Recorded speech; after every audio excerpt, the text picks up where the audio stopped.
Saskatchewan Roughriders kick off their season tonight at home against the Ottawa Redblacks.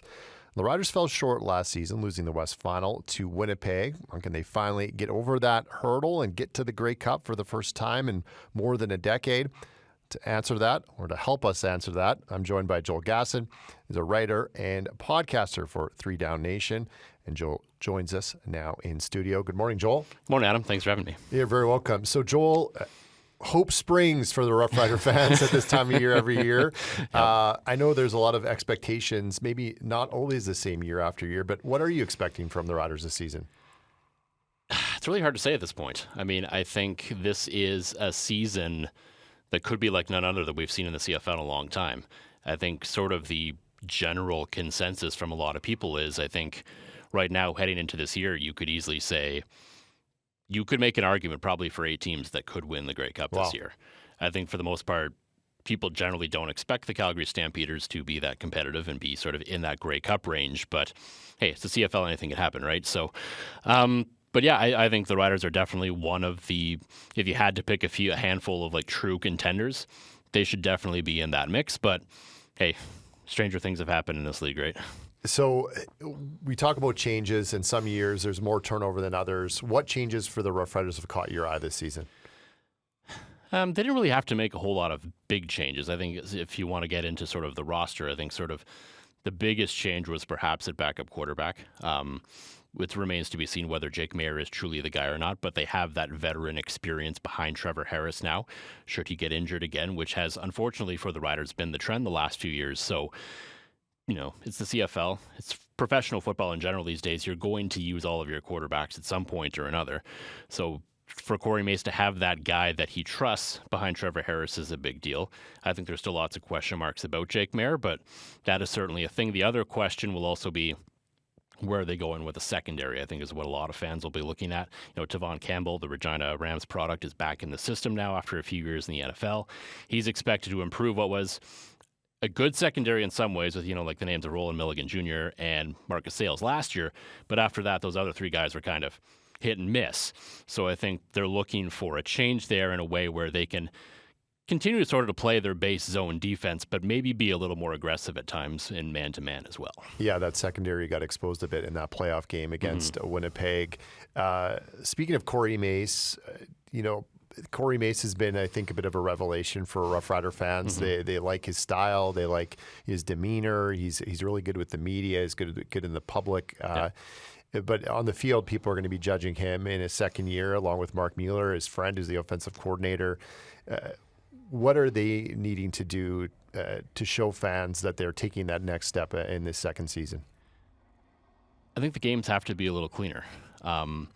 I think, you know, and this is not just even a Cory Mace situation. This has been sort of something that has been in the history of the Saskatchewan Roughriders, is making games far more interesting than they deserve to be at times. So I think if they're going to take that next step, like they won enough games last year. You certainly could have made the argument that they had a chance to be in the Grey Cup last year. But I think they need to go out there and they need to win more games outright against the teams they're supposed to beat, especially whoever that ends up being. We honestly don't have a clue at this point, other than perhaps Calgary, but I think that's sort of the thing they have to get to is, okay, no more sort of nonsense of letting teams hang around or, you know, letting teams back into games or not shutting the door completely. When the opportunity is there to shut the door, I think especially on offense, if they see that, then I think there's an opportunity to say, okay, this team looks legitimate this year. We talk about the CFL being pretty even most years, and some years it's the East taking hits. Kind of flipped last year and the last couple of years where the East was strong and the West was down. The Riders' path to the Grey Cup goes through the West, of course, and the Winnipeg Blue Bombers. But you know, the BC Lions have Nathan Rourke for a full season. I know your compatriots at the 3 Down Nation kind of went full on Nathan Rourke on the Nathan Rourke train, which is understandable. But also, you know, Trey Ford and Cody Fajardo in Edmonton, and that's a new regime there. We talked about Calgary, maybe not expecting a ton out of them this season. What are you looking for from those 3 other teams? Well, I think in Winnipeg, we know what to expect at this point, right? I think the question will be, you know, does it change an offensive coordinator without Buck Pierce? You know, how do they look a little different? Because I think they were a little conservative maybe at times at offense, and there's been some signs that maybe they're changing that mindset a little bit now. I think Edmonton, the question is going to be, how does all of this come together? They have, by all intents and purposes, a great coaching staff. They've made some great changes there. They brought in a ton of talent. But this is kind of what we saw with the Saskatchewan Roughriders, and Corey Chamberlain came in here. It took time for it to gel and to come together and become that group. And I think there's a lot of expectations there, but they have to go out there and prove it to a degree, right? And I think in BC's an interesting one, because this, the sort of the conversations we've been having about them is like, they have a decent ceiling because of Nathan Rourke, right? Like if he plays as well as he did before he got injured in 2022, there's an opportunity. They're like instant Grey Cup contenders because he's that good.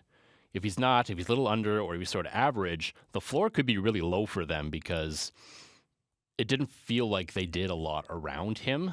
They're just kind of hoping that, okay, a new coaching staff, a new approach, a new offense, and Nathan Rourke will hopefully be enough with kind of the same guys minus a few. And they're the real wild card in the situation, I think, in terms of how the West shakes out is going to be which BC Lions are we going to see? And it's hard to say right now. So let's get into tonight's game. The Ottawa Redblacks are another team with a big Grey Cup appearance drought. What challenges do they pose for the Riders? They should have a really good offense. I think we saw it last year. I'm a big Drew Brown believer. What we saw out of him last year looked legit. I think Winnipeg's going to regret letting him get away. Ultimately, when push comes to shove, they got a lot of great receivers. Gino Lewis is there, and Khalil Pimpleton, and these guys. Like, they're going to put up numbers. Like, potentially, that's obviously maybe a little unrealistic, but like there was the year Henry Burris had 4 1,000-yard receivers. I don't know if it's necessarily going to be that good because that's really hard to do, but it's there. So they're going to be able to score points. Now, week one, anything can happen. It shouldn't be taken too seriously, quite frankly. It's almost another preseason game that matters at this point. But they're going to have a really good offense. The question is, can they put it together on defense? Because that's what held them back last year.